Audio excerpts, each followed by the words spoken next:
चलिए बच्चे लोग स्टार्ट किया जाए।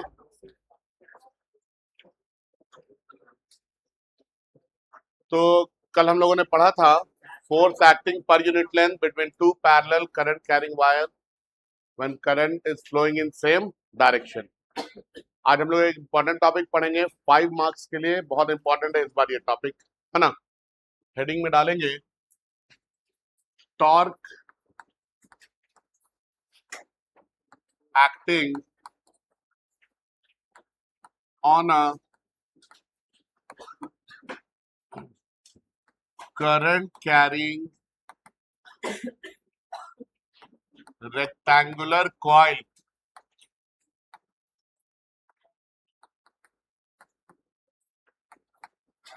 kept in magnetic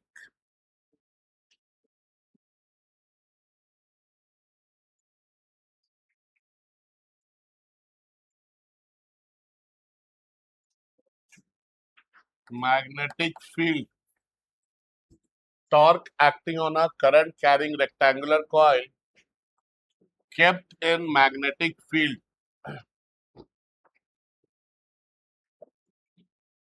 ठीक है, torque acting on a current carrying rectangular coil kept in magnetic field. तो ये आप लोगों को मैंने बताया है टॉर्क क्या होता है। मान लीजिए ये एक बॉडी है, इस बॉडी पे दो अलग अलग जगह पे दो इक्वल और ऑपोजिट फोर्स काम कर रहा है, और इसके काम करने की वजह से ये बॉडी क्या करेगा, रोटेट करेगा। तो कितना रोटेशनल इफेक्ट प्रोड्यूस होता है, इसी चीज को हम क्या बोलते हैं, टॉर्क बोलते हैं, है ना। तो यहाँ पे हम देखेंगे कि रेक्टेंगुलर कॉइल में टॉर्क लग रहा है, मतलब रेक्टेंगुलर कॉइल जो होगा मैग्नेटिक फील्ड में वो क्या होगा, रोटेट करेगा। ठीक है, समझ में आया।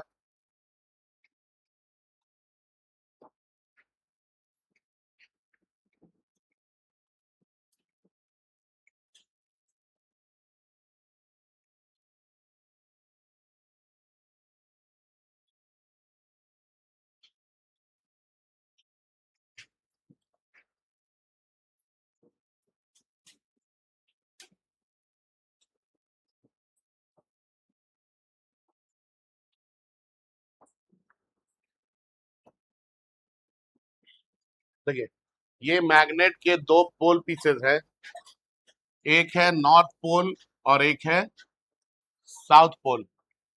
तो यहाँ पे बीच में मैग्नेटिक फील्ड प्रेजेंट होगा, होगा ना।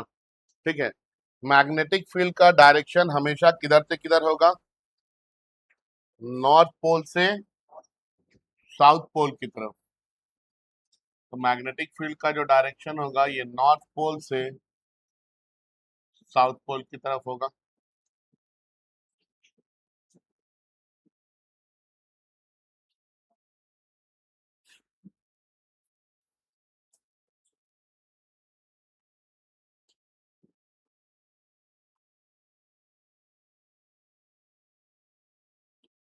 मान लेते हैं इस मैग्नेटिक फील्ड का स्ट्रेंथ कितना है, बी है।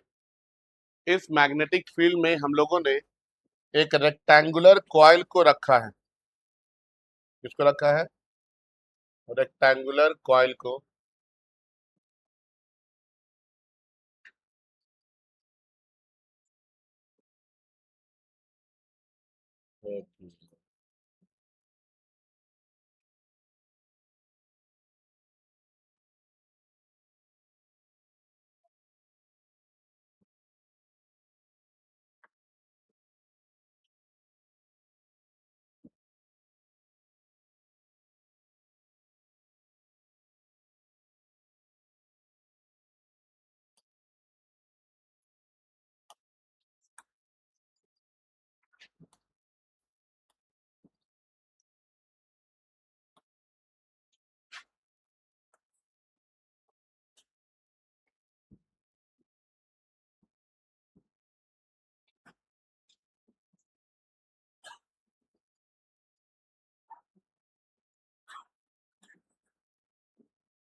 ये देखिए, ये है एक रेक्टेंगुलर कॉइल, है ना?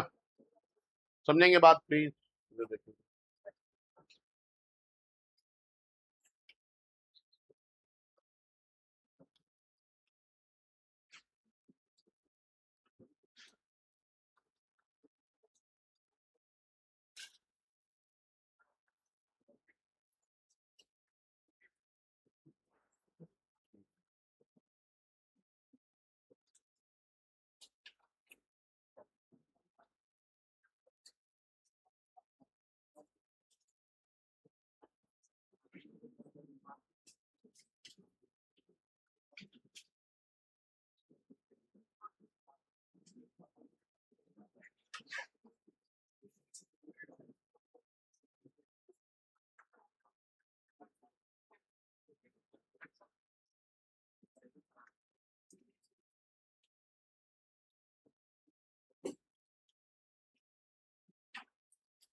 देखिए, यहाँ पे हम लोगों ने क्या किया है, एक रेक्टेंगुलर कॉइल को रख दिया। इधर देखेंगे, समझेंगे प्लीज। ये रेक्टेंगुलर कॉइल में क्या होगा कि बीच में सॉफ्ट आयरन कोर होगा और उसके ऊपर हम लोग कॉपर वायर इस तरह से लपेट देते हैं। ठीक है, क्या लपेट देंगे इसके ऊपर? कॉपर वायर, है ना?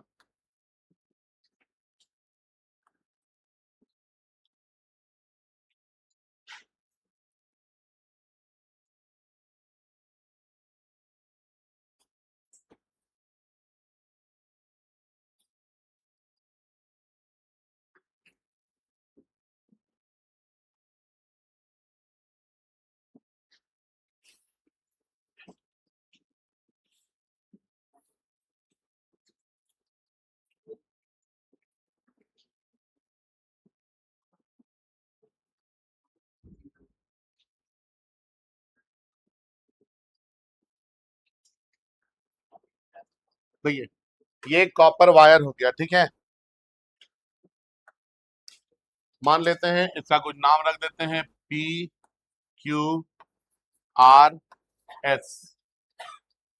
है ना? अब देखिए, यहाँ पे इस ये जो कॉपर वायर है, इससे हम लोग करंट को फ्लो करवाएंगे। क्या फ्लो करवाएंगे?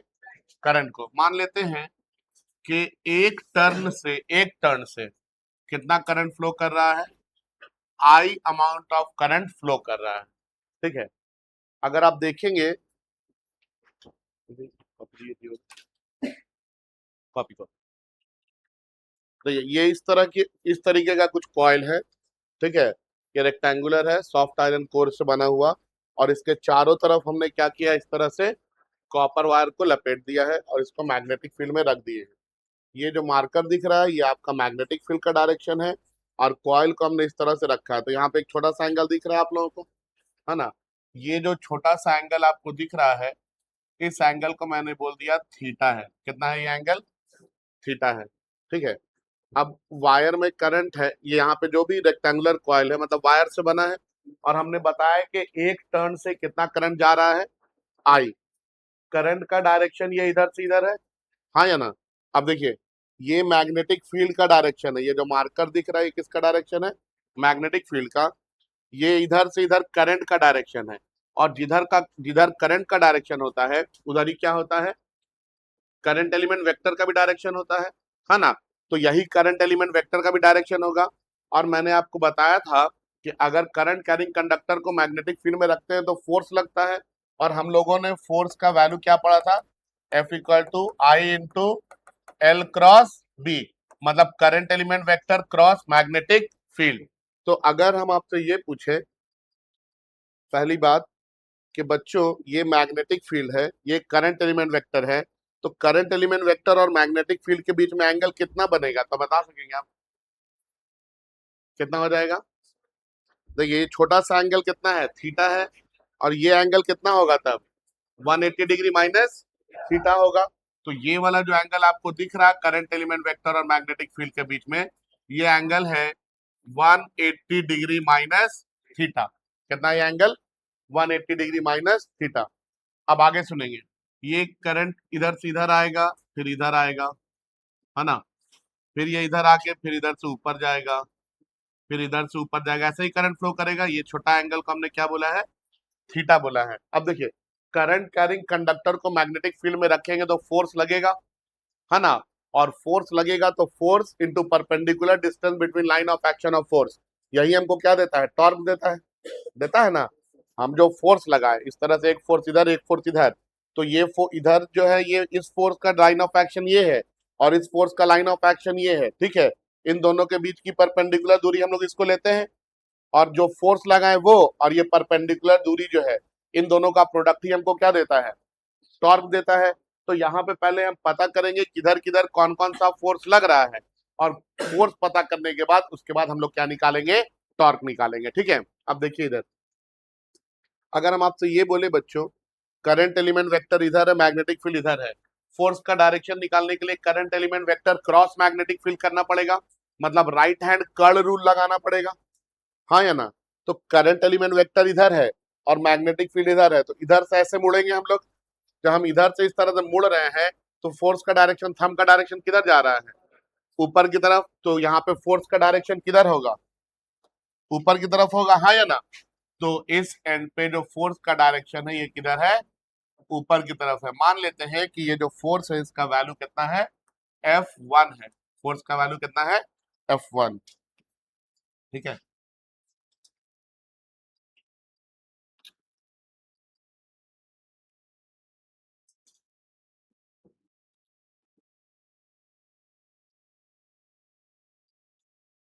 ठीक है, अब आगे सुनते हैं, ठीक है।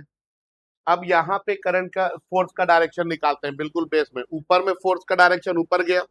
अब देखिए, ये जो बेस है यहाँ पे, ये इस तरह से है, ये जो मार्कर आपको दिख रहा है ये आपको मैग्नेटिक फील्ड का डायरेक्शन है, और ये करंट एलिमेंट वेक्टर का डायरेक्शन है। और आपको current element vector cross B करना है, मतलब आपको करंट एलिमेंट वेक्टर से बी की तरफ मुड़ना है।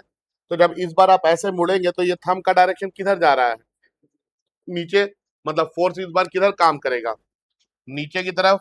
इस बार यहाँ पे जो फोर्स काम करेगा, ये फोर्स नीचे की तरफ काम करेगा, है ना। यहाँ पे इस फोर्स को हम बोल देते हैं कितना, F3, ठीक है। ये F3 हो गया। तो दो फोर्स का पता चला अभी हम लोगों को, है ना। आगे सुनेंगे अब। देखिए, करंट नीचे की तरफ जा रहा है इस केस में, ये जो साइड में है करंट इधर से इधर जा रहा है। मैग्नेटिक फील्ड ये है, करंट और मैग्नेटिक फील्ड दोनों एक दूसरे के परपेंडिकुलर है ना।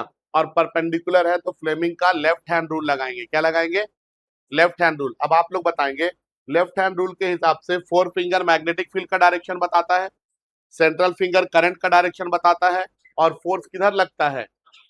तो बताइए किधर आ रहा है फोर्स, बाहर, मतलब इस साइड में फोर्स किधर लग रहा है, बाहर की तरफ, ठीक है।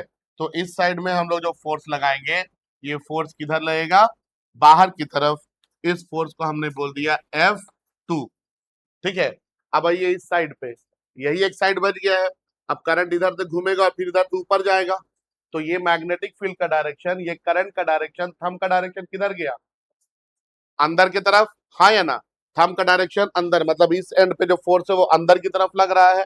तो ये वाला जो साइड आपको दिख रहा है, इस साइड पे जो फोर्स होगा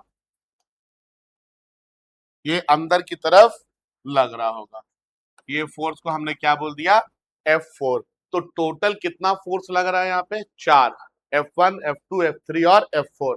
अब देखिए, हमको जो है टॉर्क दिखाना है, तो सबसे पहले तो फोर्स का पेयर देखना होगा, जिनका मैग्नीट्यूड सेम हो, डायरेक्शन ऑपोजिट हो, और दोनों के बीच में कुछ परपेंडिकुलर डिस्टेंस रहे लाइन ऑफ एक्शन के बीच में, हाँ या ना, तभी ना टॉर्क काम करेगा। समझ में आ रहा क्या बोले, ठीक है।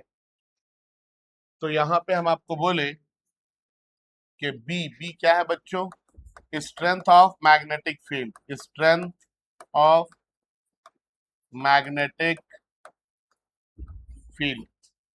आई क्या है, current flowing through each turn, current flowing through through each turn, ठीक है।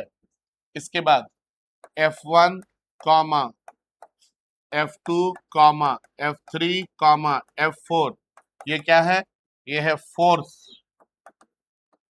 Force acting on side. कौन कौन से साइड पे काम कर रहा है? F1 PQ पे कर रहा है, F2 QR पे कर रहा है, RS पे कर रहा है F3, और SP पे कर रहा है F4। ठीक है, ये फोर्स हो गया। अब हम लोग निकालेंगे फोर्स का मैग्नीट्यूड। हम लोग जानते हैं, we know that F is equal to, हमने क्या पढ़ा है, BIL इंटू साइन थीटा। ठीक है, अब देखेंगे इधर, है ना, मान लेते हैं हम लोग कि यहां से यहां का जो लेंथ है, ये वाला साइड जो है, ये लेंथ है कुछ B। कितना है ये लेंथ? B। ये जो लेंथ आपको दिख रहा है, ये लेंथ कितना है? B है। और रेक्टेंगुलर कॉइल का यहां से यहां जो लेंथ है, इस लेंथ को हम लोग मान लेते हैं कि ये है कुछ L। कितना है? L। ठीक है, तो ये लेंथ को हमने कितना माना? B माना, और इसको हमने कितना माना? L मान लिया। ठीक है, अब बताइए आप लोग, फोर्स F1 के लिए मैग्नेटिक फील्ड B, करंट कितना है? I, यहां से यहां तक का लेंथ कितना है? B, तो B लिखे into sine current element vector और मैग्नेटिक फील्ड वेक्टर के बीच में एंगल कितना बन रहा है? 180 डिग्री माइनस थीटा बन रहा है, हाँ या ना? यही ना बन रहा है, तो यहाँ क्या लिखेंगे? Sine 180 degree minus theta. Sine 180 degree minus theta क्या होता है? Sine theta. तो BIB इंटू साइन थीटा। ये आपने F1 का वैल्यू निकाल लिया। इसी तरह से अब F3 का वैल्यू बताइए आप लोग। F3 का क्या लिखे? मैग्नेटिक फील्ड B, करंट कितना है? I, लेंथ कितना है F3 केस में? B ही है, और एंगल कितना बन रहा है? Sine theta. देखिए, तो F1 और F3 दोनों का मैग्नीट्यूड सेम आ गया। आ गया, दोनों का डायरेक्शन ऑपोजिट है। टॉर्क बना। अब देखिए क्या हुआ, एक ऊपर की तरफ काम कर रहा, एक नीचे की तरफ काम कर रहा। क्या एक ऊपर और एक नीचे काम करेगा तो दोनों तो लाइन ऑफ एक्शन सेम हो गया, दोनों एक ही लाइन पे काम कर रहा। क्या ये कभी ये जो कॉइल है इसको रोटेट कर सकेगा? नहीं कर सकेगा। मतलब F1 और F3 जो है यहाँ पे टॉर्क प्रोड्यूस नहीं करेगा। समझ में आया बात क्या बोले? ठीक है, F1 और F3 का मैग्नीट्यूड भी सेम है, डायरेक्शन भी ऑपोजिट है, लेकिन लाइन ऑफ एक्शन भी क्या है यहाँ पे? सेम है। और अगर सेम लाइन ऑफ एक्शन रहेगा तो वहां पे टॉर्क कितना हो जाता है? 0 हो जाता है। कितना टॉर्क हो जाता है? 0। मतलब ये F1 और F3 इस कॉइल को घुमा नहीं सकेगा। ठीक है, तो हम यहाँ पे लिखेंगे hair F1 and F3 are equal in magnitude, opposite in direction, but has same line of action. So torque will be 0। Same line of action हो गया, मतलब परपेंडिकुलर डिस्टेंस 0 हो गया। और टॉर्क होता क्या है? फोर्स और परपेंडिकुलर डिस्टेंस का प्रोडक्ट ही होता है ना? तो अगर परपेंडिकुलर डिस्टेंस, दोनों फोर्स के बीच का परपेंडिकुलर डिस्टेंस ही 0 है, तो वहां पे टॉर्क कितना लगेगा? 0 लगेगा। ये इतना बात समझ में आया? अब आगे आते हैं। यहाँ पे हमने फ्लेमिंग का लेफ्ट हैंड रूल लगाया है। लेफ्ट हैंड रूल लगाया मतलब सब 90 डिग्री एंगल पे है ना? और अगर 90 डिग्री पे है तो फोर्स का मैक्सिमम वैल्यू अब काम करेगा। ठीक है, तो अब हम लोग देखेंगे F2 और F4 निकालेंगे। नाउ हम लोग पढ़े हैं F equal to maximum force का वैल्यू कितना है? BIL। तो यहाँ पे F2 का वैल्यू कितना होगा? BI, और लेंथ L ही है। इसी तरह से सिमिलरली F4 का वैल्यू कितना होगा? ये भी BIL ही होगा। BI magnetic field B, current I, और यहां से यहां का लेंथ कितना लिए हैं? L लिए हैं, तो BIL।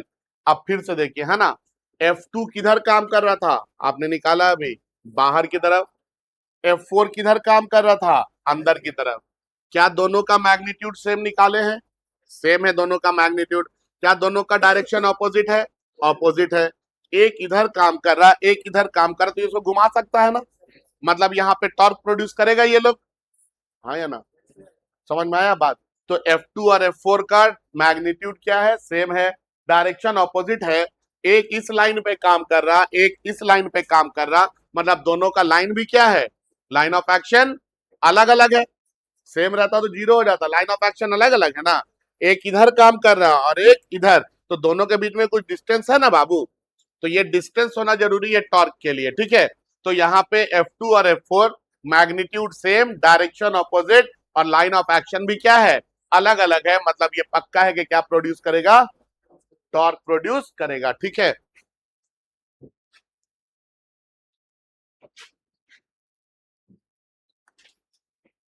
तो हम बोलते हैं here F2 and F4 are equal in magnitude, opposite in direction, and has different line of action, so they will produce torque. ये क्या प्रोड्यूस करेंगे, टॉर्क। अब यही कितना टॉर्क प्रोड्यूस करेगा ये हम लोगों को पता लगाना है, ठीक है। समझेंगे, प्लीज बातचीत नहीं करेंगे, देखेंगे इधर। टॉर्क क्या है, तो हमने पढ़ा है टॉर्क ये होता है प्रोडक्ट किसका किसका, दोनों फोर्स के बीच की जो परपेंडिकुलर दूरी है वो, और फोर्स का प्रोडक्ट, ठीक है। देखिए सिर्फ इस कॉइल का टॉप व्यू लीजिए, टॉप व्यू है ना, ये टॉप कुछ इस तरीके का दिख रहा है, दिख रहा है, यही है ना टॉप। अभी हम सिर्फ इसका टॉप व्यू ड्रॉ करेंगे, समझिएगा बात को, ठीक है।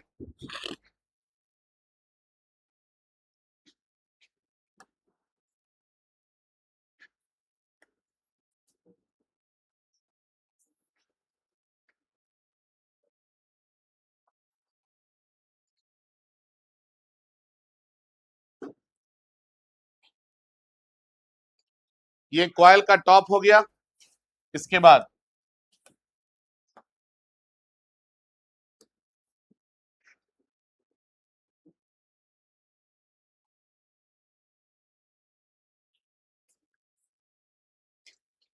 ये मैग्नेटिक फील्ड का डायरेक्शन हो गया, ठीक है। देखिए इधर देखिए, प्लीज बात नहीं कीजिए।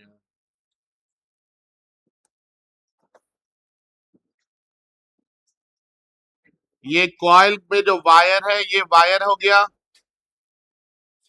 इस वायर से करंट फ्लो कर रहा है आई, है ना। देखिए इधर आपने इस एंगल को कितना बोला है, ये वाला जो एंगल है, इस एंगल को आपने कितना बोला है, थीटा बोले हैं। अगर ये एंगल थीटा है, एक चीज और देखिए, अब बताइए आप कि फोर्स जो है, इधर देखिए फोर्स किधर किधर काम कर रहा है, एक फोर्स बाहर की तरफ काम कर रहा है जिसको आप क्या बोले, फोर्स एक बाहर की तरफ काम कर रहा है ना, ऐसे करके इस तरह से कर रहा है ना काम, ठीक है। और एक फोर्स अंदर की तरफ काम कर रहा है, इधर जो काम कर रहा है इसको F2 बोले हैं ना, तो इधर जो है, इधर फोर्स F2 है और इधर फोर्स कितना है, F4 है। तो इधर ये F2 हो गया और इधर ये कितना हो गया, F4 हो गया, ठीक है। इसको हमने लिख दिया कि ये F2 है और इसको हमने लिख दिया कि ये क्या है, F4 है। अब समझिए आगे का बात, ये F4 का लाइन ऑफ एक्शन है और ये F2 का लाइन ऑफ एक्शन है, और इन दोनों के लाइन ऑफ एक्शन के बीच की दूरी को ही परपेंडिकुलर डिस्टेंस बोलते हैं। दो फोर्स के बीच की जो परपेंडिकुलर दूरी है यही क्या कहलाता है, लाइन ऑफ एक्शन कहलाता है ना। तो ये लाइन ऑफ एक्शन हो गया, कुछ मार्किंग कर देते हैं यहाँ पे, एल एम एन। अब देखिए अगर ये एंगल थीटा है तो ये भी एंगल क्या होगा, थीटा होगा। हमको चाहिए परपेंडिकुलर दूरी, मतलब क्या चाहिए, एम एन चाहिए। यहां से लेके यहां तक का लेंथ हमने कितना बोल रखा है, बी। तो अगर हम आपको बोले कि from right triangle L N M, from right triangle L N M. अगर हम आपसे पूछे कि बताइए तो कॉस थीटा क्या होगा, तो आप क्या बोलेंगे? कॉस क्या होता है? Base by hypotenuse. बेस बोले तो कितना है यहाँ पे? बेस mn है और हाइपोटेन्यूज कितना है? ml है। तो cos theta equal to mn बोले तो परपेंडिकुलर डिस्टेंस, और यहां से m से l का दूरी कितना है?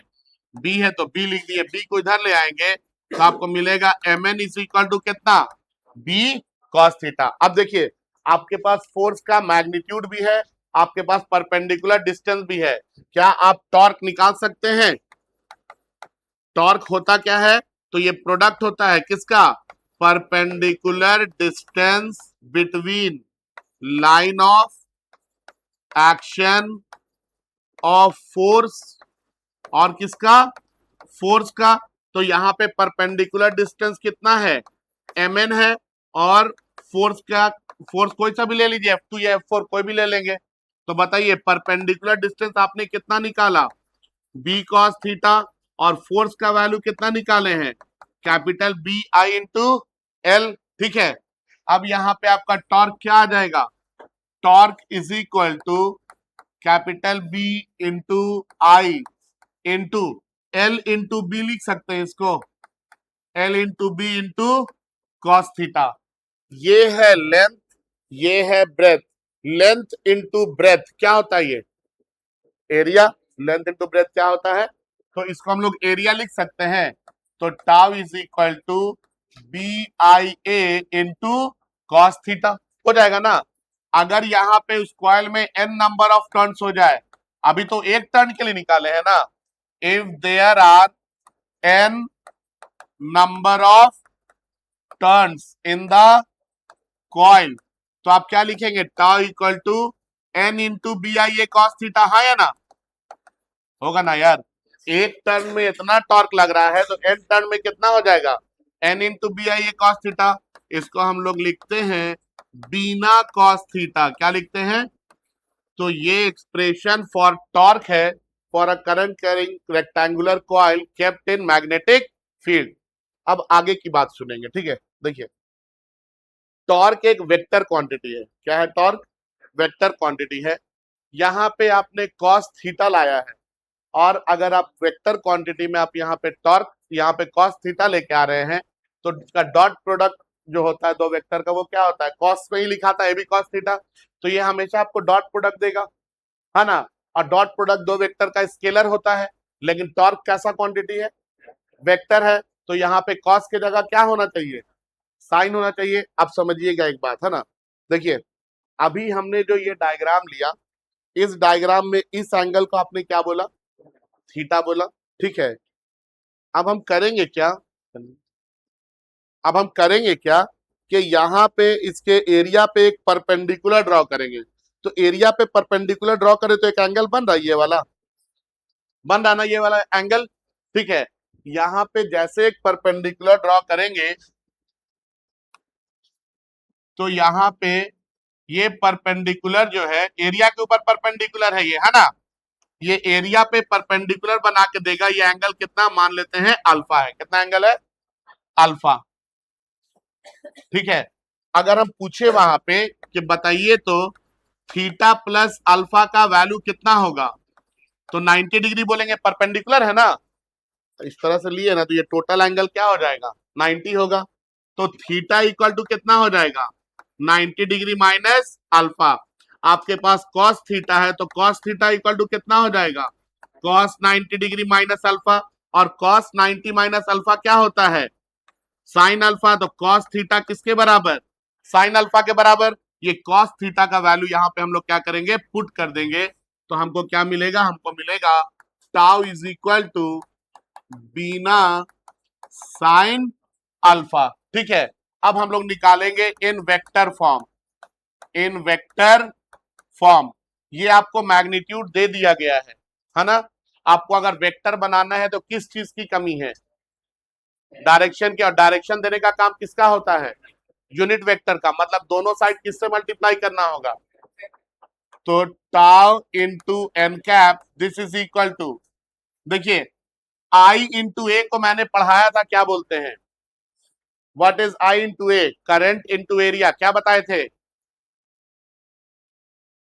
करंट इंटू एरिया आप लोग को मैंने बताया था क्या होता है। बोलिए, ठीक बोले थे, बोलिए। Magnetic moment. जैसे बताया था ना, इलेक्ट्रिक डाइपोल मोमेंट क्या होता है? क्यू इंटू टू एल होता है ना। वैसे करंट इंटू एरिया को हम लोग क्या बोलते हैं? करंट इंटू एरिया क्या हो जाता है? Magnetic moment. और इसको हम लोग क्या चीज से रिप्रेजेंट किया था? कैपिटल एम से। अब देखिए यहां पे एन आई ए, इसको हम लिखेंगे capital M into B into sine alpha into N cap. दोनों साइड एन कैप से मल्टीप्लाई किए हैं, ठीक है। यहां पे M B sine alpha N cap को आप क्या लिख सकते हैं? Vector M cross vector B, ठीक है। ये आपका टॉर्क आ गया किसमें? वेक्टर के फॉर्म में। वेयर एम जो है ये एन आई ए के बराबर है and is known as, and is known as, क्या बोलते हैं इसको हम लोग? इसको बोलते हैं मैग्नेटिक मोमेंट। याद रहेगा क्या कहलाता है ये? मैग्नेटिक मोमेंट कहलाता है। अब सुनेंगे, एग्जाम में ये डेरिवेशन आएगा तो 5 मार्क्स का, ठीक है। ये जो फाइनल रिजल्ट आया है ना, ऑब्जेक्टिव में बहुत आता है ये क्वेश्चन। बोलेगा चूज द करेक्ट ऑप्शन और दे देगा torque equal to M cross B, M dot B या बी क्रॉस एम, कुछ भी दे देगा, है ना। तो इसको आपको क्या करना होगा? ये वाला को टिक करना होगा। कल भी हमको लगता है सन जॉन में एग्जाम हुआ था, तो कल भी जो है ये वाला ऑप्शन दिया गया था इसमें ऑब्जेक्टिव में। बहुत आता है ये ऑब्जेक्टिव में। आप लोग पिछले 7 8 10 साल का क्वेश्चन उठा के देखिएगा, कम से कम 5 6 बार आप लोगों को दिख जाएगा, ठीक है। इतना दूर क्लियर हुआ?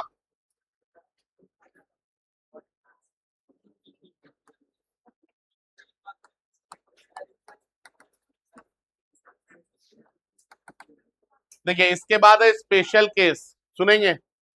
इसके बाद है स्पेशल केस। स्पेशल केस में 2 केस आता है। Case 1, if theta equal to 0 degree, that is, समझिए बात, थीटा 0 डिग्री। देखिए ये जो मार्कर है ये आपको मैग्नेटिक फील्ड का डायरेक्शन बता रहा है, हाँ या ना। और इस एंगल को आपने थीटा बोला है। अगर थीटा 0 हो गया मतलब ये कुछ इस तरह से हो जा रहा है, मतलब ये मैग्नेटिक फील्ड जो है ये कॉइल के एरिया के पैरेलल हो जा रहा है, हाँ या ना।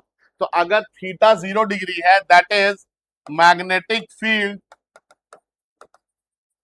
Is parallel to area of the coil. Coil के एरिया के क्या हो गया? पैरेलल। तो कॉस थीटा इक्वल टू क्या लिखेंगे आप? कॉस 0। और कॉस 0 का वैल्यू कितना होता है? 1। और ये कॉस का मैक्सिमम वैल्यू है। इधर देखिए प्लीज, ये कॉस का अगर हम यहां पे पुट कर दें तो आपको टॉर्क का मैक्सिमम वैल्यू कितना मिलेगा? बीना के बराबर। याद रखेंगे ये टॉर्क का मैक्सिमम वैल्यू है, ठीक है। ये भी पूछा जाता है what is the maximum value of torque, तो क्या बोलेंगे? किसके बराबर? बीना के बराबर, ठीक है। या नहीं तो फिर case 2, if theta equal to 90 degree, that is, अब देखिए थीटा 90 है, ये छोटा वाला एंगल थीटा है, ये 90 होगा, मतलब ये कॉइल घूम कैसे आ गया? मतलब ये एरिया और ये मैग्नेटिक फील्ड दोनों एक दूसरे के परपेंडिकुलर, हाँ या ना। That is magnetic field is perpendicular to area. Magnetic field is perpendicular to area. अगर ये परपेंडिकुलर है तो cos थीटा इक्वल टू क्या लिखेंगे? cos 90। और cos 90 का वैल्यू कितना? 0। देयरफॉर टॉर्क कितना हो जाएगा? 0। तो अगर मैग्नेटिक फील्ड दिए हुए एरिया के परपेंडिकुलर होगा तो उस वक्त टॉर्क कितना आ जाएगा? 0। टॉर्क का मैक्सिमम वैल्यू कितना है? बीना। यही कॉन्सेप्ट यूज करते हैं हम लोग मूविंग कॉइल गैल्वेनोमीटर में। किसमें यूज करते हैं? Moving coil galvanometer. इसके बाद का टॉपिक वही है, मूविंग कॉइल गैल्वेनोमीटर, ठीक है। कॉपी कर लीजिए इसको।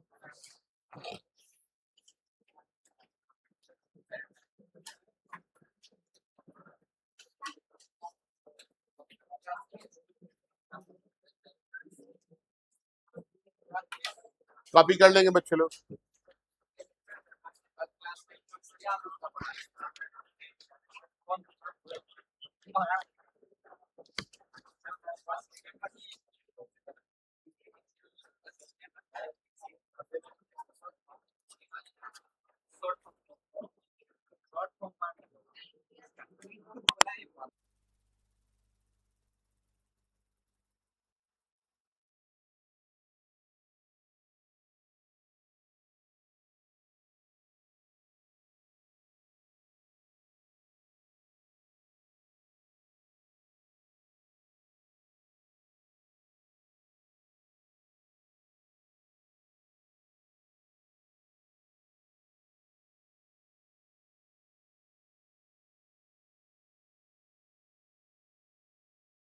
5 मार्क्स के लिए इस बार ये सबसे ज्यादा इंपॉर्टेंट है, आप लोग को बार बार बोल रहे हैं हम।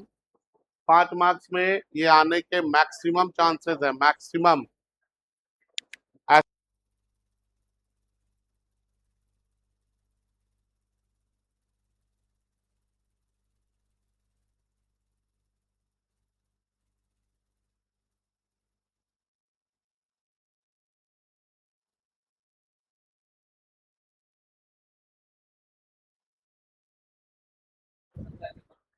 आज का क्लास हम लोग यहीं तक रखेंगे।